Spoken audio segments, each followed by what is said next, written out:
las dos clases anteriores habíamos definido lo que era la clase vector y vimos una pequeña aplicación de ella. Adicionalmente, desarrollamos los algoritmos correspondientes a los métodos definidos para dicha clase. Vamos a ver en esta clase una aplicación de la clase vector. Y en esta aplicación vamos a incluir los conceptos de herencia y de polimorfismo dinámico.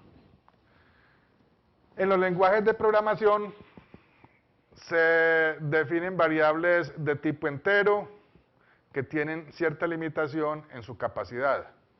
Si deseamos trabajar con números de mayor capacidad, definimos las variables de doble precisión. En Java son las variables definidas de tipo long. Sin embargo, estas variables definidas para este tipo, también a pesar de que almacenan números muy grandes, tienen su limitación.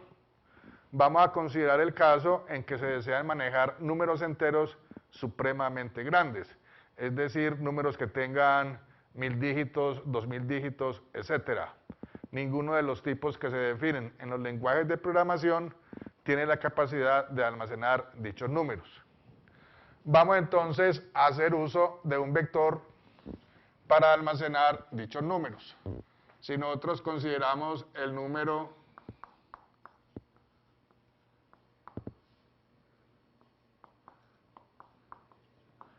por decir este número, y lo queremos representar y poder trabajar con él, hacer operaciones como decir multiplicaciones, factorial, división, sumas, etc. Debemos definir una forma de representarlo para poder trabajar con una precisión exacta.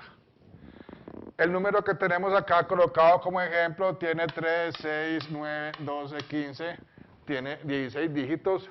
Si lo queremos representar en un vector, lo vamos a hacer de a dígito por elemento. Vamos a definir que tenemos un vector, un arreglo de una dimensión,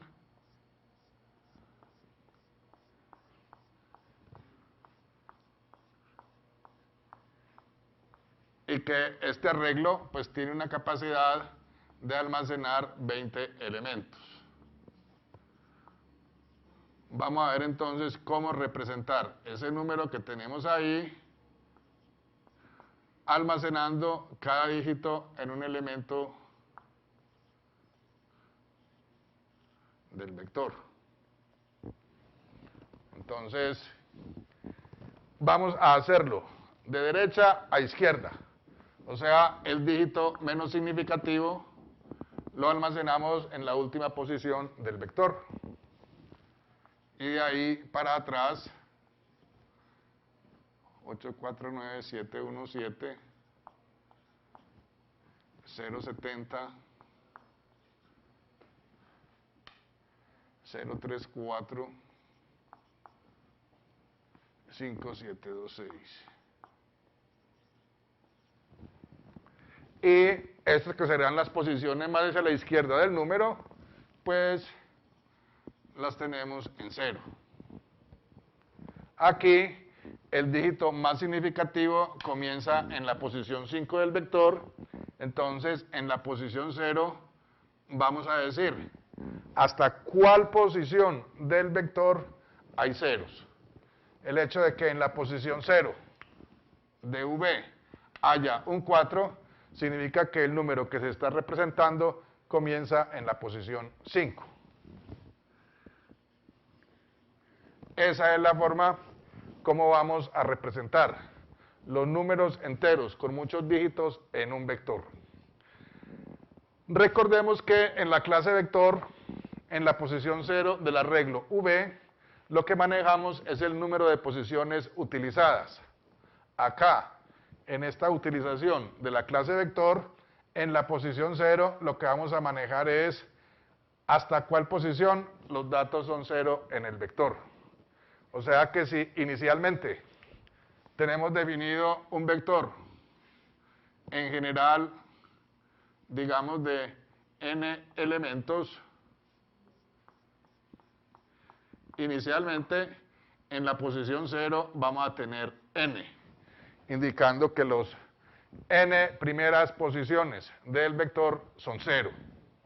Ahí estaríamos representando el número 0, debido a que todas las posiciones en el vector pues serán 0.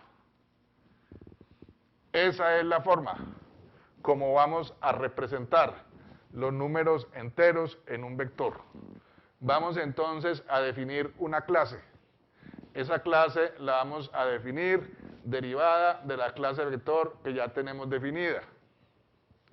El hecho de que definamos esta nueva clase derivada de la clase vector significa que los objetos de esta nueva clase podrán hacer uso de todos los métodos que se definieron para la clase vector.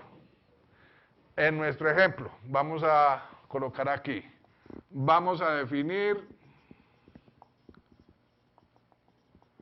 una nueva clase.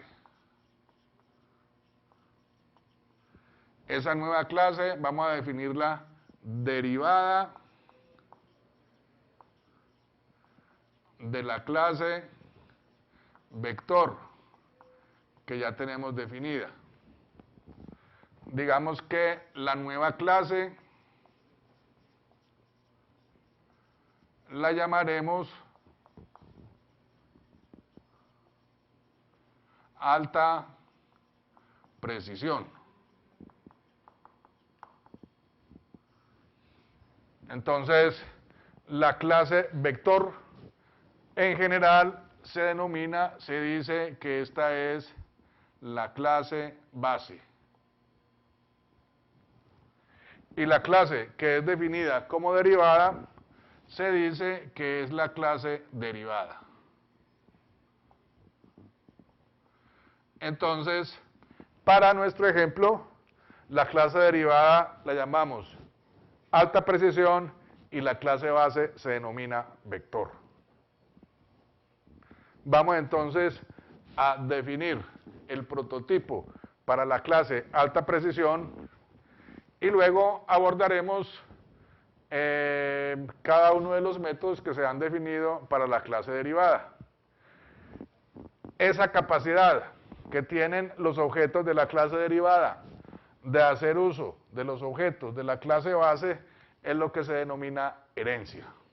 Y eso nos proporciona una gran facilidad para el desarrollo de aplicaciones, puesto que estaremos reutilizando métodos y algoritmos que ya han sido elaborados. Una de las principales cualidades que tiene la programación orientada a objetos siempre es la reutilización. Y con esto acá, de la herencia, esa característica de la reutilización, digamos que proporciona grandes beneficios. Vamos entonces a definir el prototipo de esa clase que estamos llamando alta precisión.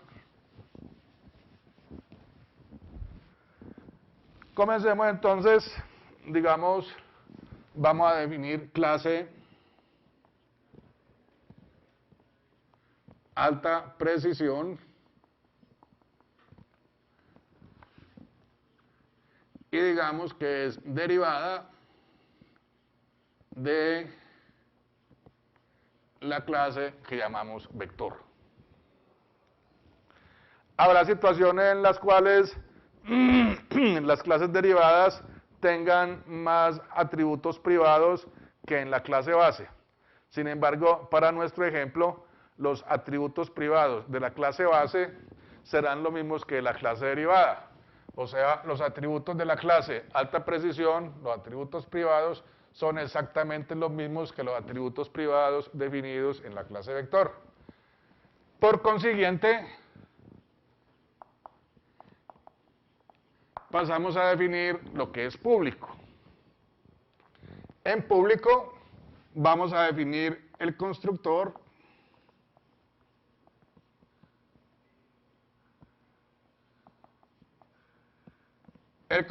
tendrá un parámetro también de tipo entero, llamémoslo NE.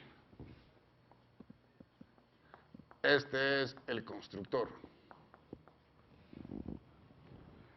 Cuando nosotros definimos este nuevo constructor, Entonces, y tiene un parámetro, ahorita más adelante veremos el algoritmo, se hace uso del constructor de la clase base. Y recordemos que en esta clase derivada, cuando teníamos la clase base, en la posición 0 se almacena un 0, indicando que hay 0 posiciones ocupadas en el arreglo V.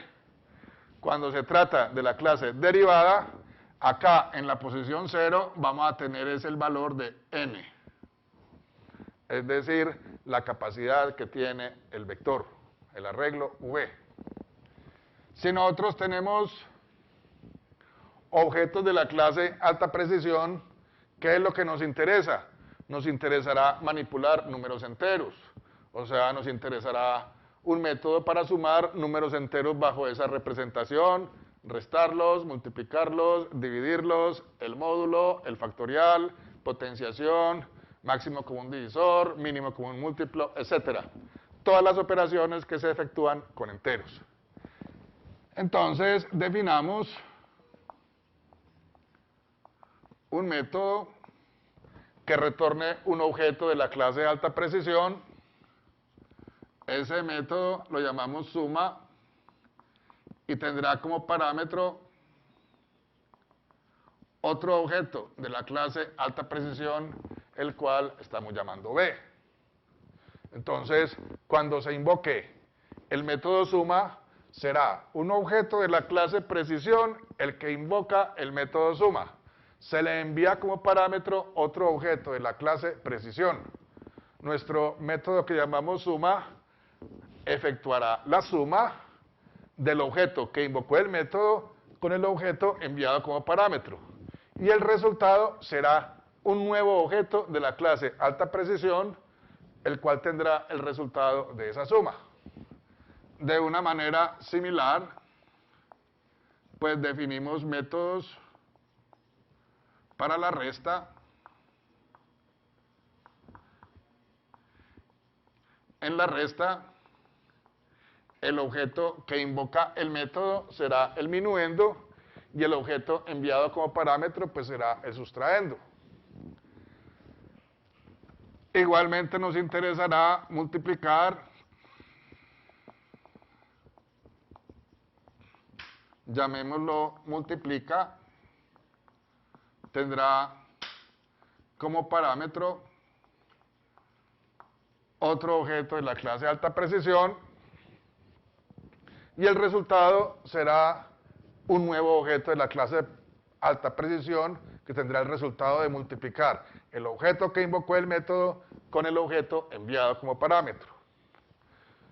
De una manera similar podemos seguir definiendo para lo que es la división, factorial, potenciación, etcétera, las operaciones que se efectúan con los números enteros. Nos interesa también acá, si tenemos un número representado como objeto de la clase alta precisión, pues nos interesa escribir el número.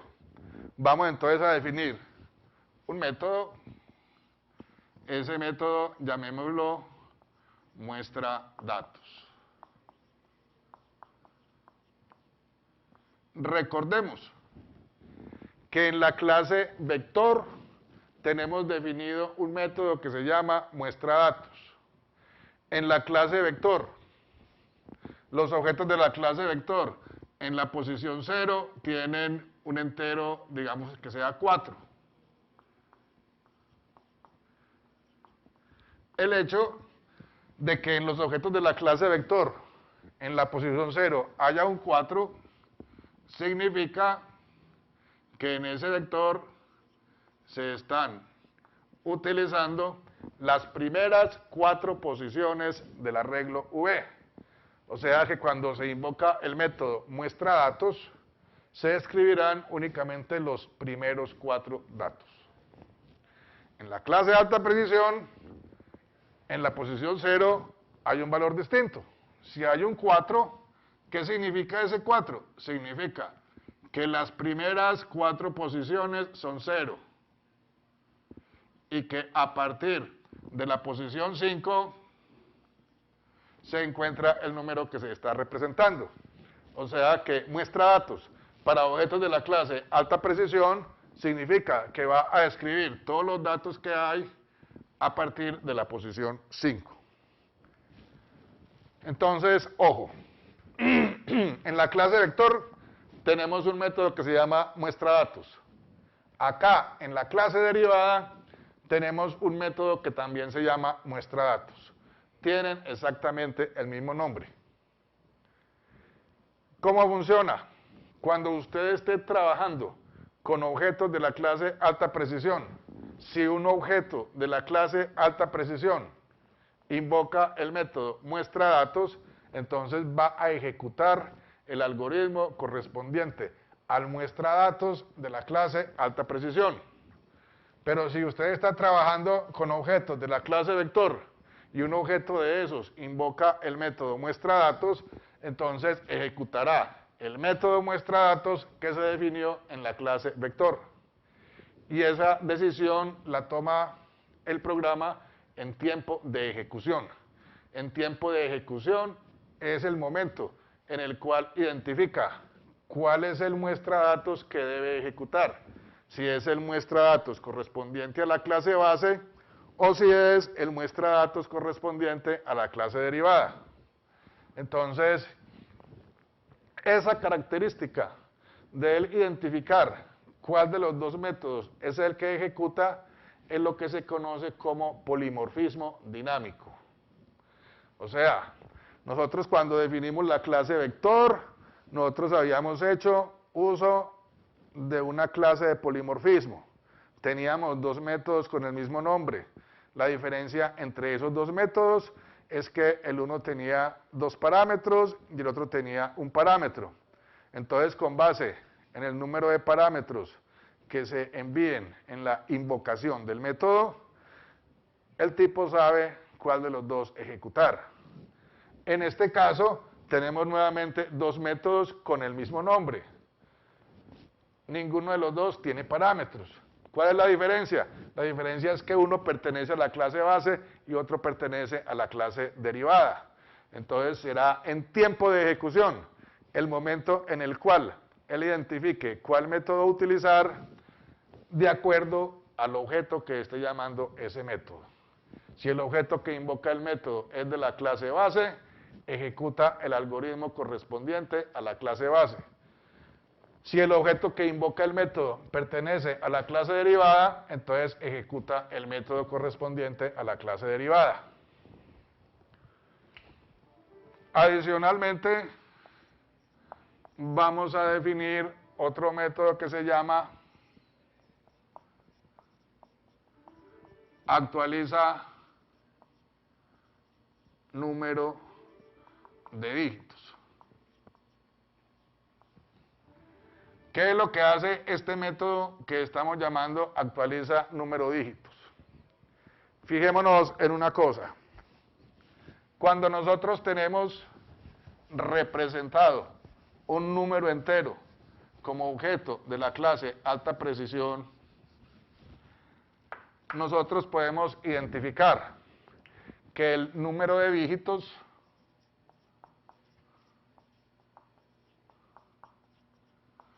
del número será igual a n. N es la capacidad que tiene el arreglo menos lo que hay en la posición 0. O sea, si aquí n, por decir alguna cosa, vamos a rellenar esto aquí, 7, 8, 9 y 10. El número de dígitos que tenemos son 6 dígitos. ¿Cómo obtenemos eso? N, que vale 10, menos lo que hay en la posición 0. 10 menos 4, 6. O sea, esa diferencia nos permite obtener el número de dígitos que tiene el número que se está representando. Digamos que ese número de dígitos es importante en muchas situaciones. Digamos que a usted le interesará determinar cuál de dos números es más grande que el otro. Entonces, hacemos uso de un método, lo tenemos acá, donde usted lo primero que hace será comparar el número de dígitos. Aquel número que tenga más dígitos, pues será mayor que el otro. Entonces, es importante conocer el número de dígitos que tiene un entero representado en un vector. Ese número de dígitos será el tamaño del vector menos lo que hay en la posición 0 de ese arreglo V. Este método actualiza el número de dígitos, se utiliza en operaciones como decir la resta, la multiplicación, la suma. Digamos en la resta, si usted resta dos números, cada uno de los cuales tiene, por decir alguna cosa, 20 dígitos, y resulta que los primeros 19 dígitos son iguales, solamente hay diferencia en el último, cuando se ejecute la resta, entonces el número obtenido solamente va a tener un dígito. Como en la posición 0, nos debe decir cuáles son las posiciones a partir de la cual comienza el número que está representando, tocará actualizar esa posición, puesto que durante el proceso no es posible identificar cuántos ceros a la izquierda me están quedando. Eso es lo que hará nuestro método, actualiza número de dígitos.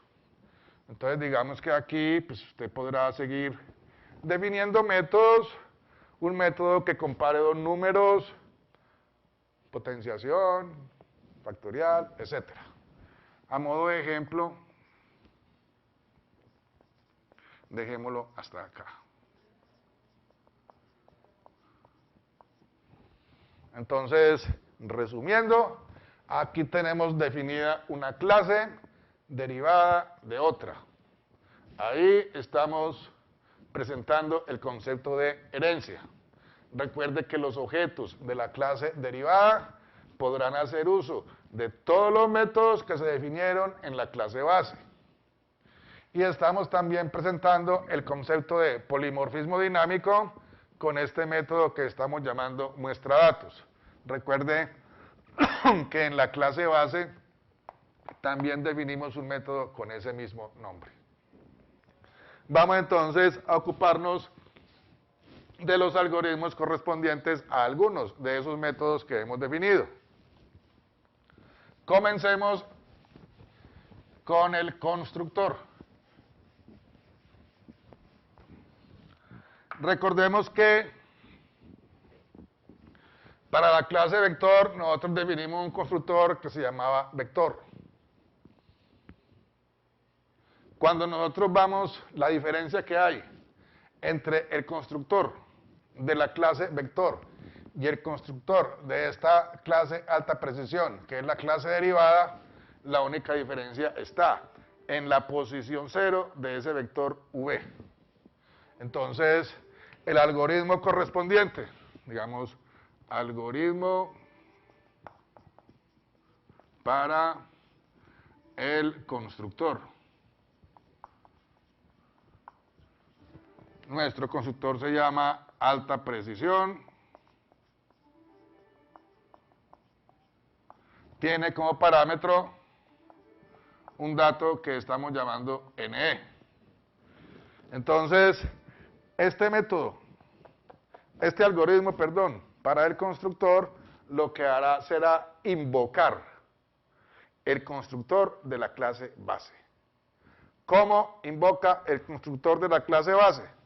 El constructor de la clase base se invoca con la palabra super. Es una palabra reservada en el lenguaje de programación Java. Esta palabra reservada le está instruyendo a la máquina para que ejecute el constructor de la clase base y le envía como parámetro NE. Eso es lo que hace esta instrucción que estamos llamando super. O sea, que se ejecuta el constructor de la clase base. El constructor de la clase base en la posición 0 coloca un 0. En la clase derivada, en la posición 0 deberá estar, es el número de elementos. O sea, vamos a decir que al vector, al arreglo V, en la posición 0 le asignamos NE. el constructor de la clase base en la posición 0 había asignado un 0. En la clase derivada deberá tener el número de elementos. Eso es lo que hacemos acá. Este es el algoritmo correspondiente al constructor. Ahora, digamos otro detalle también bastante importante. Cuando nosotros definimos la clase vector, definimos que los atributos n y v son atributos privados. Cuando decimos que son atributos privados, significa que solo se podrá acceder a ellos mediante métodos. ¿Ok? Esa es una cualidad supremamente importante, el encapsulamiento, que siempre se debe respetar. Sin embargo, cuando trabajamos clases derivadas, puede ser cómodo, en vez de usar los métodos, que los objetos de la clase derivada también tengan acceso a los atributos privados de la clase base. Cuando deseamos tener esa capacidad, lo que se hace es que en la clase base, los atributos que se definieron privados ya no se definen privados, sino que se definen protegidos. O sea, cuando usted tiene una clase base y define los atributos privados como protegidos, significa que los objetos de la clase derivada podrán acceder a esos atributos sin necesidad de usar los métodos. Entonces, definir atributos protegidos proporciona la habilidad de que objetos pertenecientes a la clase derivada puedan acceder a esos atributos sin la necesidad de utilizar métodos. Entonces, para nuestro caso, aquí, en el constructor de la clase derivada, estamos accediendo la posición 0 del arreglo V sin necesidad de utilizar métodos. Eso implica que en la clase base V tuvo que haber sido definido como protegido. Si V está definido como privado, no podremos escribir esta instrucción, sino que tendremos que hacer uso de ese método que definimos en la clase base, que se llama actualiza número de elementos. Vamos entonces a desarrollar nuestros algoritmos que vamos a mostrar acá, considerando que los atributos de la clase base se han definido como protegidos. Este es el algoritmo correspondiente al constructor. Ocupémonos del correspondiente a muestradatos. Nuestro método se llama void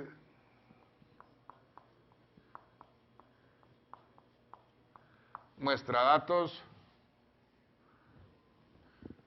Recordemos que tenemos el arreglo V,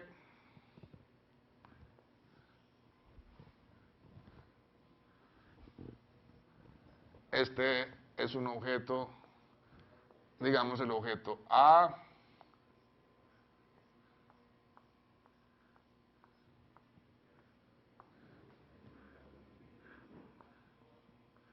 digamos que ese objeto A es de la clase alta precisión,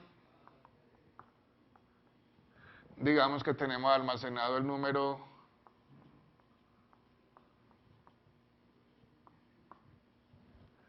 estos elementos son 0, aquí tendremos un 4, el valor de n es 13, entonces habíamos definido en la clase vector que v y n son atributos privados. Ya estamos diciendo que en la clase base vamos a cambiar aquello de v y n de privados, lo vamos a colocar protegidos. Entonces, cuando un objeto de la clase alta precisión invoque el método muestradatos, entonces simplemente lo que debemos hacer es un ciclo. ¿Desde cuál posición? Desde la posición b sub 0 más 1, vamos a llamar esto i,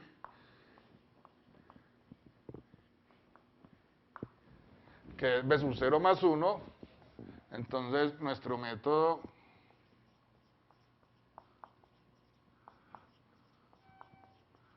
muestra datos, simplemente lo que haremos será un ciclo para i, empezando en la posición b sub 0 más 1, y menor o igual que n, y más haga, simplemente vamos a decirle que escriba el dato que está en la posición i. Fin del for y fin de nuestro método que llamamos muestra datos. Si nosotros comparamos este algoritmo con el que teníamos en la clase base, el algoritmo de la clase base empezaba en la posición 1 y el límite superior, en vez de haber sido n, era b sub 0, que me decía cuántas posiciones estaban ocupadas. Este algoritmo es entonces diferente del algoritmo muestra datos que se tenía en la clase base. Ese es nuestro algoritmo para el método muestra datos en la clase derivada. Vamos a ocuparnos del algoritmo de la suma. Entonces, para desarrollar el algoritmo de la suma, vamos a dibujar otro número representado de esa forma y veremos pues cuáles son las operaciones que se deben efectuar. ¿Cómo es que va a funcionar nuestra suma?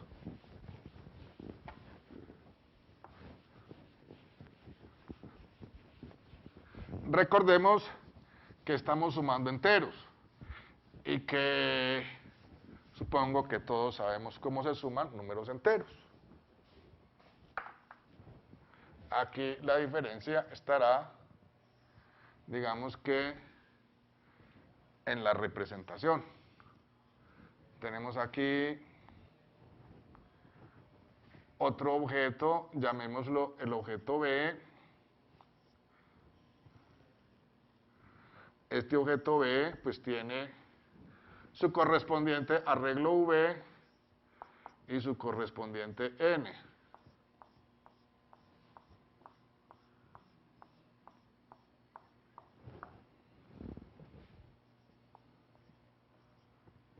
Aquí es 0, qué pena. 0.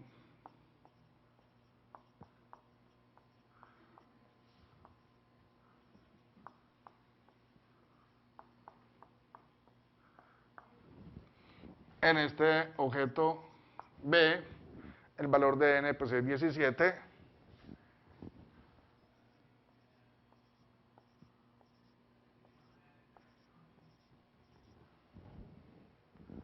Aquí total de elementos 13 menos 4 son 9, 3, 6, 9. Aquí tenemos 3, 6, 9.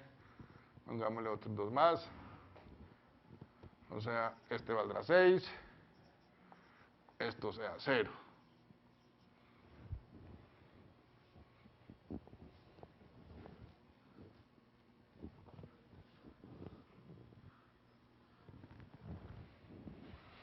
Ahí tenemos dos objetos de la clase de alta precisión, el objeto A y el objeto B. Cada uno de ellos representa un número entero y estamos interesados en hacer la suma de esos dos números enteros que están representados ahí. Entonces, el resultado será crear un nuevo objeto. Ese objeto que va a tener el resultado, vamos a llamarlo el objeto C.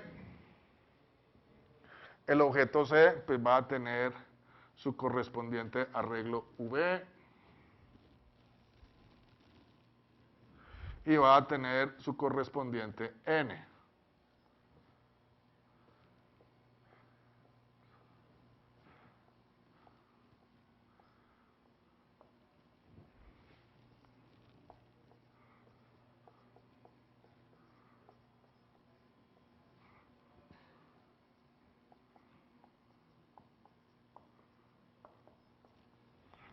Vamos a decir que tiene 15 elementos, aquí tendríamos 17 menos 6 daría 11. Bueno, en realidad, vamos a restarle a esto aquí.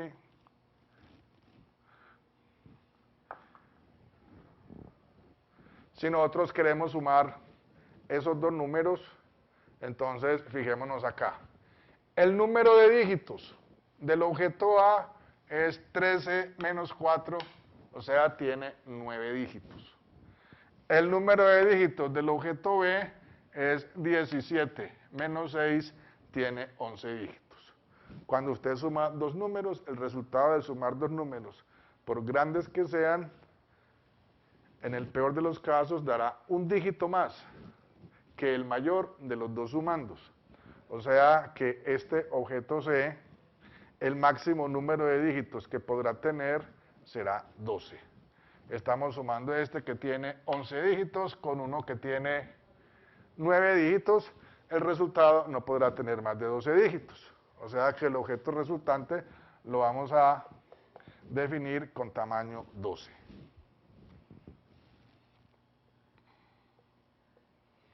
Entonces, vamos a escribir nuestro método.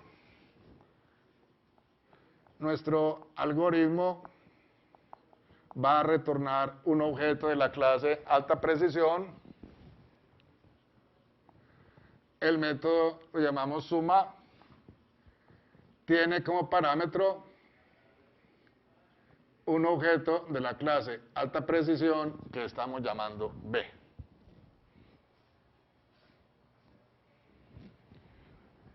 ¿Cómo se invocaría ese método? Si nosotros queremos hacer uso de ese método, digamos que a C le asigna A punto suma B. O sea, el objeto A está invocando el método suma y le está enviando como parámetro el objeto B. El resultado va a ser un nuevo objeto que estamos llamando C. Entonces, lo primero que vamos a hacer será definir cuál es el tamaño del objeto resultante.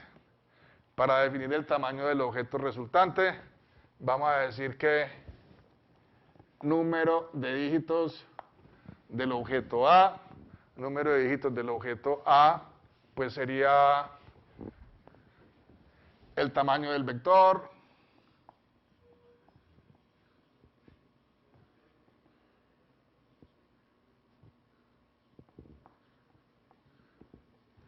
retorne capacidad.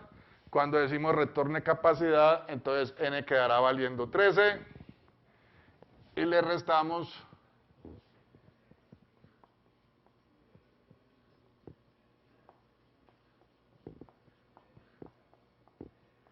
retorne número de elementos.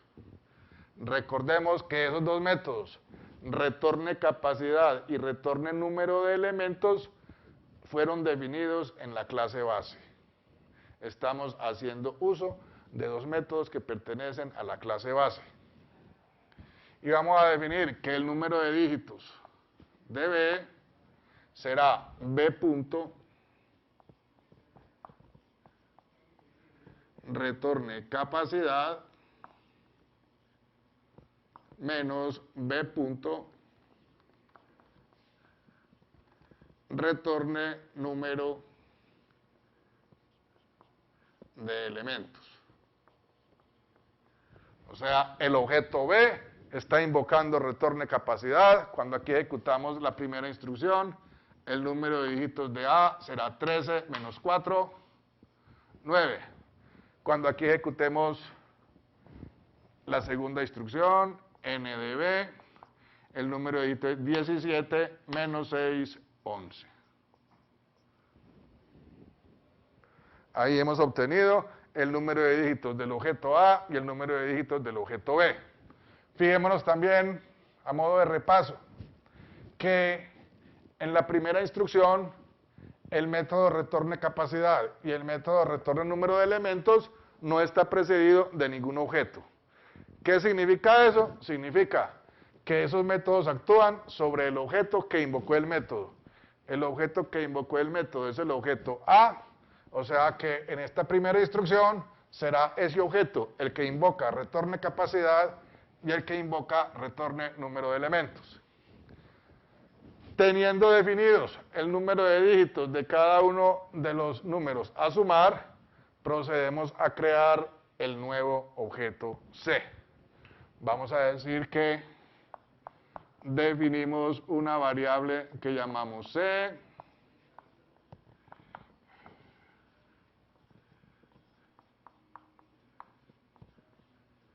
que cree un nuevo objeto de la clase alta precisión y que el tamaño será el mayor.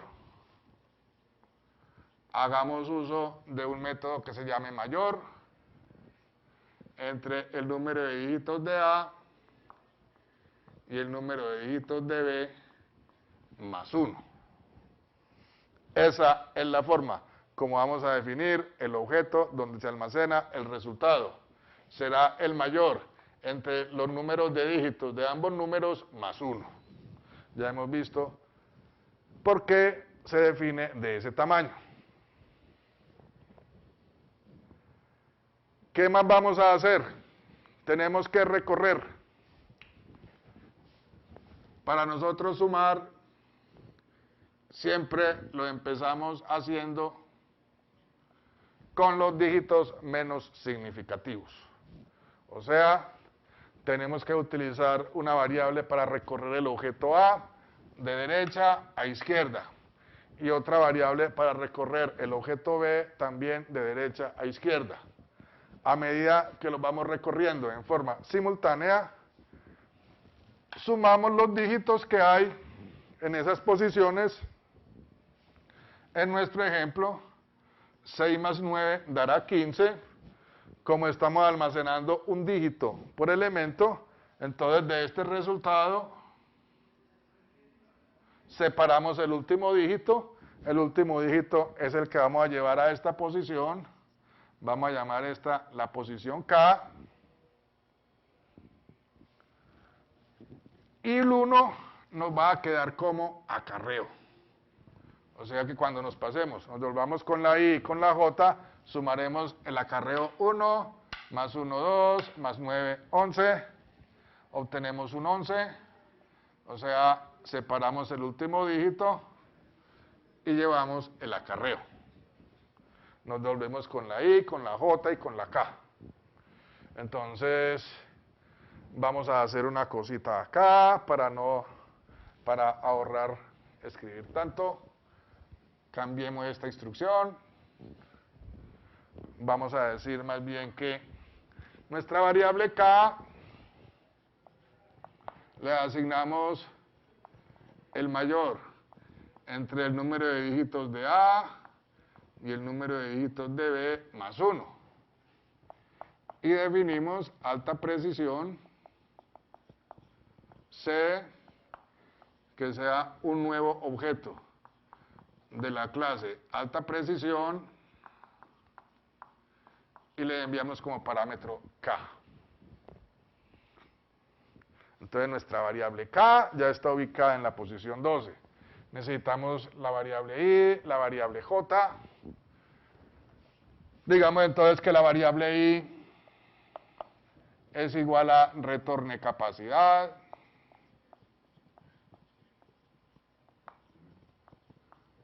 La variable J es B punto retorne capacidad. Necesitamos saber hasta dónde recorrer con la I y con la J. O sea, debemos llegar hasta esta posición. Y aquí debemos llegar hasta esta posición. Hasta esta. Vamos a llamar esto N y vamos a llamar esto M.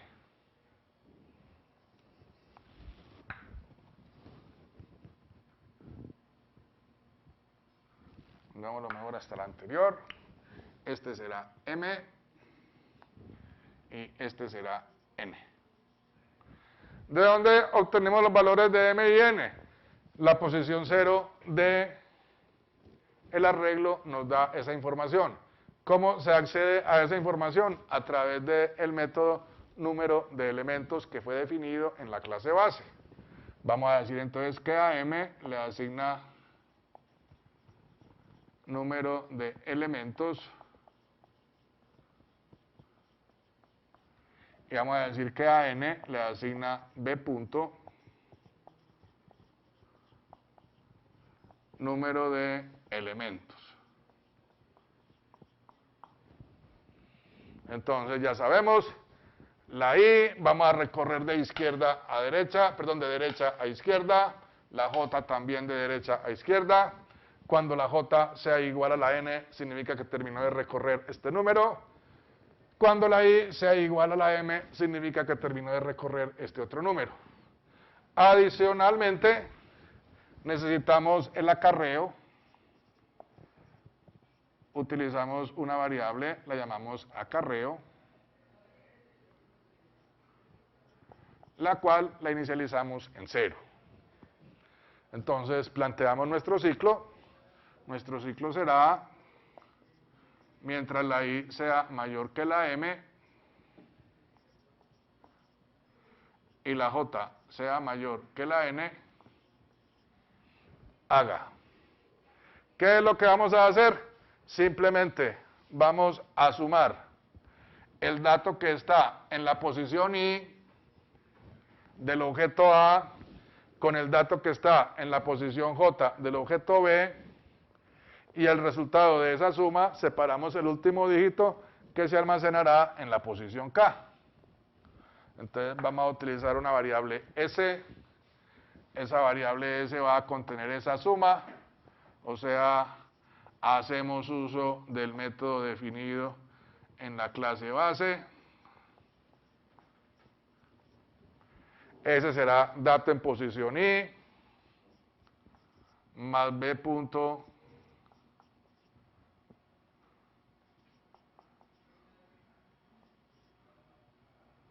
eso no lo habíamos llamado así, eso retorna, lo habíamos llamado retorna dato en, qué pena.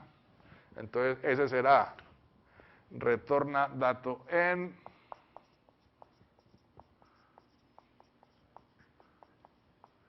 y más B punto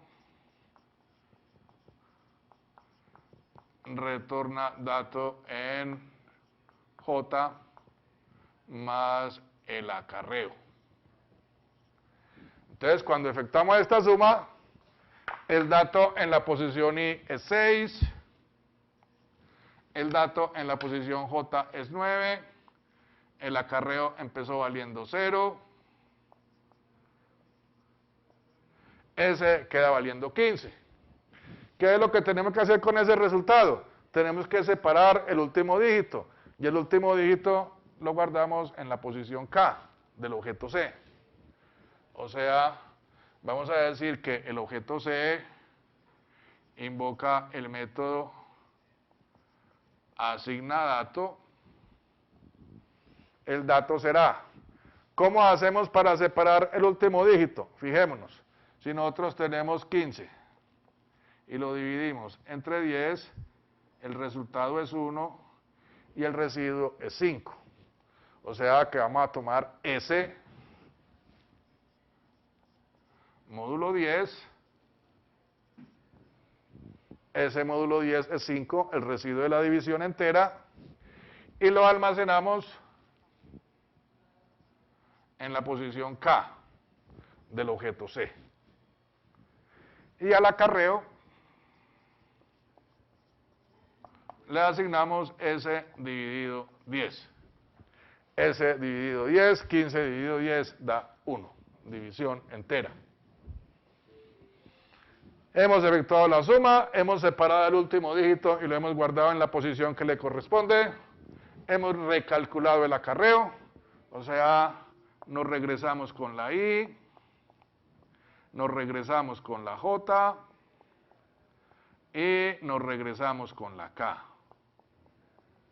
O sea, ya la I estará en la posición 12, la J estará en la posición 16 y la K estará en la posición 11. Cuando llegamos acá, al fin del while, entonces regresamos a evaluar las condiciones. I mayor que la M, sí, la I vale 12, la M vale 4. J mayor que la N, también la J vale 16, la N vale 6. O sea, entramos nuevamente a ejecutar las instrucciones del ciclo, sumamos el dato en I, el dato en I es 1, sumamos el dato en J que es 9, y el acarreo que quedó valiendo 1. El resultado será 11. Entonces, el objeto C invoca el método asigna dato, o sea, 11 módulo 10 da 1. En la posición K almacenamos el 1. En la posición K se almacena el 1. Y nos devolvemos con la I, la J y la K. O sea, ya la K valdrá 10, la J valdrá 15 y la I valdrá 11.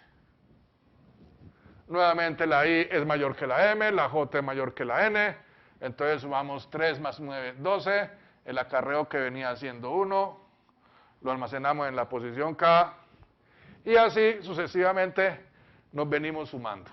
O sea que para nuestro ejemplo, aquí sería 13, o que sería 9 más 5, 14 más 1, 15, aquí sería 2 más 9, 11, otra vez llevo 1, 3, aquí sería más 8, 11 y llevo 1, aquí sería 6 más 9, 15 y llevo 1, 9 más 9, 18 y llevo 1, 5 más 9, 14 y llevo 1.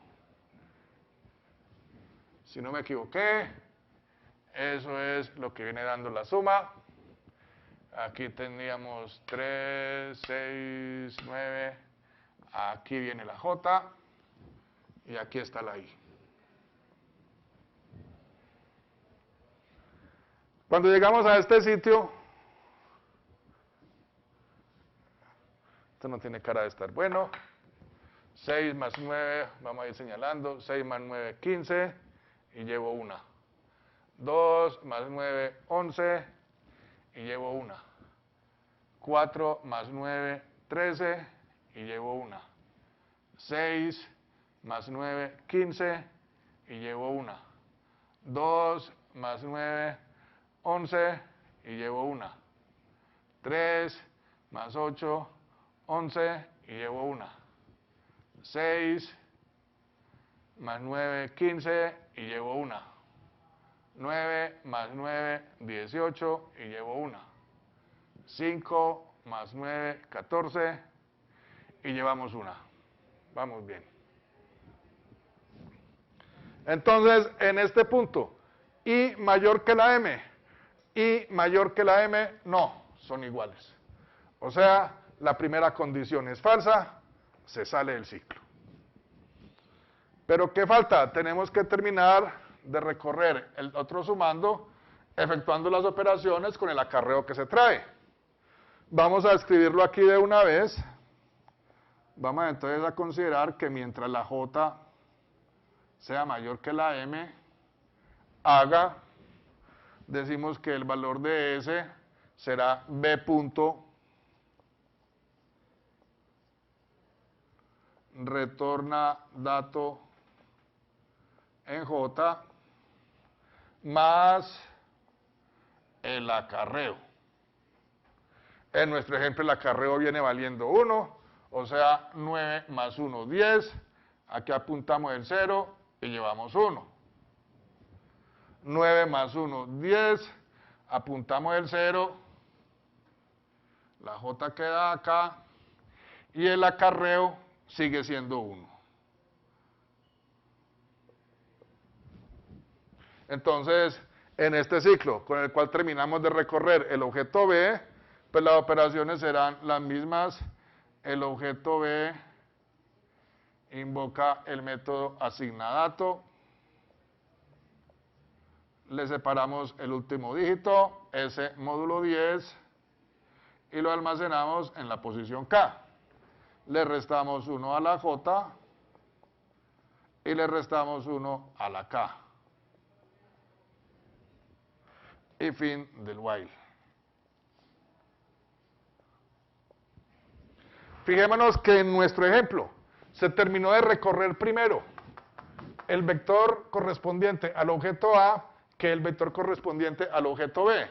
Y esa es la razón por la cual agregamos este ciclo, mientras la J mayor que la M. Pudo haber sucedido al revés, que se hubiera acabado de recorrer el objeto B y que faltara por recorrer elementos del objeto A. Entonces, para cubrir esa otra situación, entonces, a continuación de este ciclo, mientras J mayor que M, hacemos el ciclo mientras la I sea mayor que la, aquí es la M, aquí sería la N, perdón, la J la controlamos con el valor de N, la I es la que se controla con la M, mientras la I sea mayor que la M, haga S será igual a retorna dato en I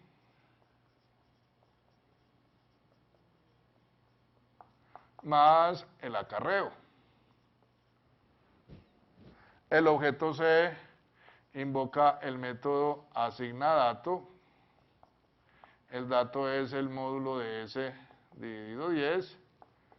Se almacena en la posición K. Calculamos el acarreo. El acarreo será S dividido 10. Le restamos 1 a la I y le restamos 1 a la K. Acá en esta parte falta calcular el acarreo. El acarreo será S dividido 10. Y fin del while. Y fin de este while. Entonces, con estos dos ciclos, estamos controlando que se haya terminado de recorrer primero un objeto que otro. Puede suceder de que ambos objetos se terminen simultáneamente su recorrido. Cuando eso sucede, pues entonces no ejecuta este ciclo ni ejecuta este. Cuando aquí la I sea mayor que la M y la J sea mayor que la N simultáneamente, no ejecuta ni este ni ejecuta este. Fijémonos qué puede suceder. En una situación como estas, aquí el valor de K viene en este sitio. Entonces el acarreo es 1. Para que la suma quede bien hecha, entonces en la posición K habrá que llevar el acarreo. O sea, vamos a decir aquí que el objeto C asigna dato. El dato que va a asignar es el acarreo y lo asigna en la posición K. Luego de que hagamos eso, pues invocamos nuestro método que habíamos llamado actualiza, lo habíamos llamado número de elementos, creo. Es un objeto, un método perteneciente a la clase alta precisión. Lo que hace este método es actualizar la posición 0 del resultado. En nuestro ejemplo se utilizó esta posición. Sin embargo, si el acarreo hubiera sido 0, aquí queda un 0, y entonces ya la actualización del número de elementos, digamos que tiene cierta validez. En el proceso de suma, digamos que nos podríamos evitar la invocación de este método si esta instrucción para asignar el dato la controlamos con el hecho de que el acarreo sea mayor que 0. De todas maneras, es bueno siempre utilizar este método. Terminado eso, simplemente le decimos retórnese y sería fin del algoritmo correspondiente al método de la suma. Entonces, espero que este algoritmo haya quedado bien entendido. Fijémonos también que es un algoritmo típico de muchos que hemos resuelto. Cuando se procesan dos arreglos en paralelo, se tiene un ciclo principal en el cual se recorren en paralelo y a continuación se agregan dos ciclos en los cuales se controla cada uno de los vectores por aparte. A ver cuál falta por terminar de procesar. Entonces, teniendo claro esto, yo creo que los otros métodos correspondientes a resta, multiplicación, etcétera, etcétera, que están propuestos inclusive en el texto guía, les trabajen a ellos. Y si hay alguna duda, pues acudan a su tutor o a la persona que les esté colaborando en el desarrollo del curso. En la próxima clase comenzaremos a ver la clase matriz. Muchas gracias.